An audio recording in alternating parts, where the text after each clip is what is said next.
So it's important for our well-being, our own mental well-being, that we take time to bring our mind to this stillness, because our mind, it's naturally very, very distracted and very busy. And if we don't take time to bring the mind to stillness, to experience inner calm, inner peace, then we'll never experience directly the real nature of our own mind.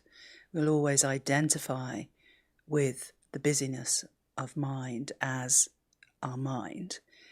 And there's no refuge in that, so no one wants to be alone with this busy, hectic mind. And so then naturally, of course, we will seek out external things to make us happy, because internally that we can't find any happiness. So Buddhism is all about this idea that actually we have within us the potential for great happiness, and we can cultivate this happiness or this inner peace. So happiness and inner peace are synonymous in Buddhism, simply by training, and so part of that training is the meditations that we do, where we just take time to calm the mind down by focusing upon the breath. And we can do various meditations where we then meditate actually on the true nature of the mind. And as we progress through this book, we'll probably do those as well. But the breathing meditation it's a really sort of essential technique and medicine for mental well-being, and it's definitely something that we should incorporate into our day.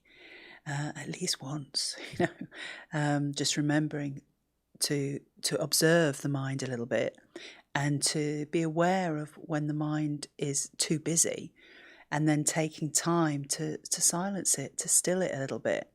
And then when the thought processes return, they won't be so chaotic. They'll be a bit more spacious, a bit more clarity, a bit more clear in the way that we're thinking.